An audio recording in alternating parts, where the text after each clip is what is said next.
रेलगाड़ी अपनी रफ्तार से चली जा रही थी।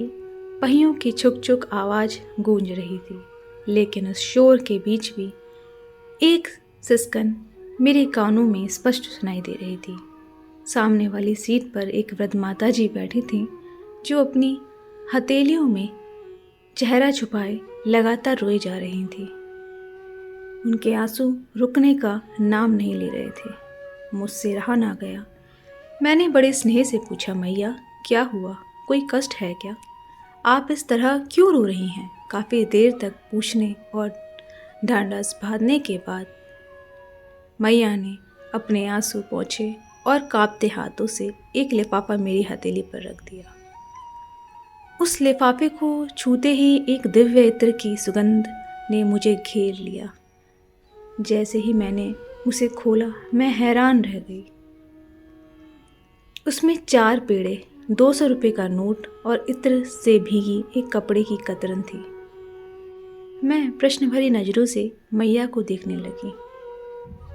तब मैया ने जो बताया उसे सुनकर मेरा रोम रोम सिहर उठा। वृंदावन की वो घटना। मैया रुंधे गले से बोली, बेटा, मैं बांके बिहारी जी के दर्शन करने वृंदावन गई थी। मंदिर में भीड़ बहुत थी। मैंने अपनी सामर्थ्य के अनुसार गुल्लक में 200 रुपये डाले और दर्शन के लिए आगे बढ़ गई। जब मैं गोस्वामी जी के पास पहुंची तो उन्होंने प्रसाद स्वरूप मेरे हाथ में एक पेड़ा रख दिया। मैया ने एक गहरी सांस ली और आगे कहा, बेटा, उस वक्त मेरी मति मारी गई थी। मेरे मन में एक बचकाना व्यापार आ गया। मैंने गोस्वामी जी से गुस्से में कहा, महाराज, मैंने गुल्लक में 200 डाले थे और मुझे कम से कम 2 पेड़े तो दे दो। पर भीड़ बहुत थी। गोस्वामी जी ने अनसुना कर दिया। मुझे इतना क्रोध आया कि मैंने वह एक पेड़ा भी वापस उनकी तरफ फेंक दिया और बड़बड़ाती हुई बोली, नहीं चाहिए मुझे तुम्हारा प्रसाद, रख लो इसे भी। रूठी हुई मैया और नटखट लाला। मैं गुस्से में पैर पटकती हुई मंदिर से बाहर आई और एक चबूतरे पर बैठकर बिहारी जी को कोसने लगी। कैसा ठाकुर है तू, पैसे ले लिए और प्रसाद देने में कंजूसी करता है। जा, मैं तुझसे बात ही नहीं करती। मैं वहाँ मुंह फुलाए बैठी थी। तभी एक छोटा सा सांवला सा बालक भीड़ को चीरता हुआ मेरे पास आया। उसकी आंखों में एक अजीब सी चमक थी। उसने एक लिफाफा मेरी ओर बढ़ाया और बोला, मैया, जरा मेरा ये प्रसाद पकड़ना, मुझे जूते पहनने हैं। हाथ में प्रसाद लेकर कैसे पहनूं? उसकी मासूमियत देखकर मैंने लिफाफा पकड़ लिया। वह बालक जूते पहनने का नाटक करते हुए थोड़ा आगे गया, हाथ धोने के बहाने मुड़ा और फिर भीड़ में कहीं ओझल हो गया। मैं बहुत देर तक इंतज़ार करती रही। सोचा बच्चा है, अभी आएगा। आधा घंटा बीत गया पर वह नहीं लौटा।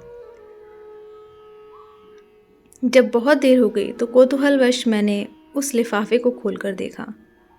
इतना कहते ही मैया फिर फक कर रो उठी और बोली, बेटा, उस लिफाफे में वही 200 रुपये थे जो मैंने गुल्लक में डाले थे, और जहाँ मैं 2 पेड़े के लिए लड़ रही थी वहाँ 4 पेड़े रखे थे और साथ में एक कागज़ की पर्ची थी। मैया ने कांपते हाथों से वह पर्ची दिखाई, जिस पर लिखा था, मैया, अपने लाला से नाराज़ ना हुआ करो, ये लो अपना प्रसाद। मैया रोते हुए बोली, बेटा, वो कोई साधारण बालक नहीं था, वो बांके बिहारी ही थे।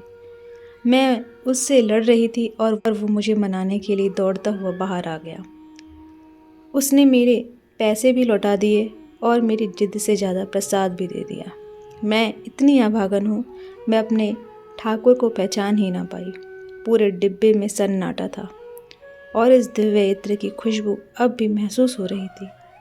सच है, हम ईश्वर से व्यापार करते हैं, पर वो हमसे केवल प्रेम करते हैं। हम उनसे एक कदम दूर जाते हैं, वे 100 कदम चलकर हमें मनाने आ जाते हैं। बोले बांके बिहारी लाल की जय।